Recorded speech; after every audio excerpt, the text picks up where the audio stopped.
Պատժամիջոցներից ազատվող Իրանը հարևան Հայաստանի հետ սկսում է վերականգնել տնտեսական խոշոր ծրագրերի նախկին ծավալները։ Իրանի առաջին փոխնախագահը Հայաստանում անդրադարձել է էներգետիկ և տրանսպորտային նախագծերի իրականացմանը։ Հայաստանի նախագահի հետ քննարկել նաև այլ ոլորտներում նոր նախաձեռնությունների իրագործման հեռանկարը։ Իրանի փոխնախագահը ակնարկել է դժվար ժամանակներում Հայաստանը Իրանի համար բարեկամ է մնացել։ Թեհրանում դա հիշում են ու հիմա հետպատժամիջոցյան փուլում նոր թափով վերսկսում են Հայաստանի հետ համատեղ ծրագրերի իրականացումը։ Իրանի փոխնախագահը շեշտը դնում է երկու նախագծի վրա, որոնք Թեհրանը պատրաստ է կյանքի կոչել։ Հայաստանը կարևոր դեր ունի որպես տարանցիկ երկիր, ունենք հյուսիս-հարավ միջանցքը, պետք է լուծենք նաև երկաթգծի կառուցման հարցը, որը կարող է ունենալ տարածաշրջանային նշանակություն։ Իրանը պատրաստ է իրականացնել այս երկու ծրագրերը։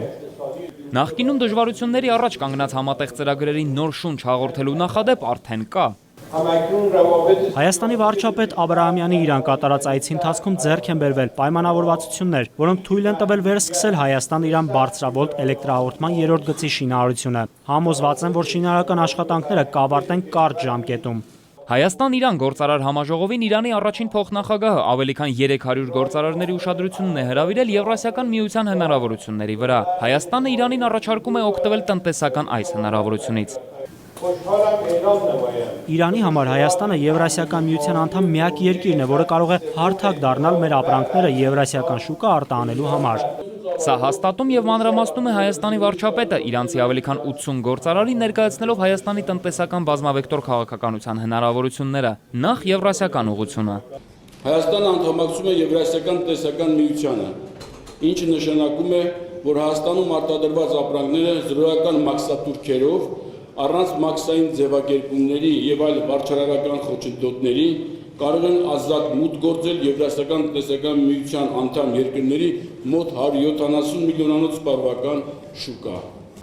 Բացի այդ, հայկական որոշ ապրանքներ Եվրամիություն եւ Միացյալ Նահանգներ հասնում են նվազեցված կամ զրոյական մաքսատուրքերով, ինչն իրանցի գործարարների համար նույնպես մեծ հնարավորություններ է բացում պատժամիջոցներից ազատվելուց անմիջապես հետո հենց Հայաստանի միջոցով նաև արևմտյան շուկաներ մուտք գործելու համար։ Ահա այստեղ արդեն ճակատագրական է դառնում ենթակառուցվածքների խնդիրը։ Մեր երկրների միջև տնտեսական հարաբերությունների զարգացման առումով ռազմավարական նշանակություն ունի երկկողմ տրանսպորտային փոխադրումների ակտիվացումը եւ այս առումով խիստ կարեւոր են, ինչպես արդեն մեկնարկած հյուսիս-հարավ ճանապարհի միջանցքի ներդրումային ծրագիրը, այնպես էլ Հայաստան-Իրան երկաթգծի կառուցման նախագիծը։ Երկաթգծի հարցը ամենակննարկվողն է, դրա նշանակությունն օր-օրի ավելանում է։ Հարցն առայժմ քննարկումների փուլում է։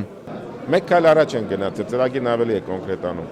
Երկու կողմն էլ շատ են ցանկանում լուծել երկաթուղու հարցը։ Մենք արդեն որոշել ենք միացնել սև ծով տանող երկաթգծերը հայկականը կապելով իրանականին։ Հնարավորություններին ծանոթացնող եւ գործակցության նոր ուղիներ որոնող այս ֆորմատով հաջորդ հանդիպումը մեկ ամսից է։ Նոյեմբերին սպասվում է հայ-իրանական գործարար մեկ այլ համաժողով, այս անգամ Թեհրանում։ Դավիթ Սարգսյան, Ալբերտ Գալստյան, ժամը լրատվական։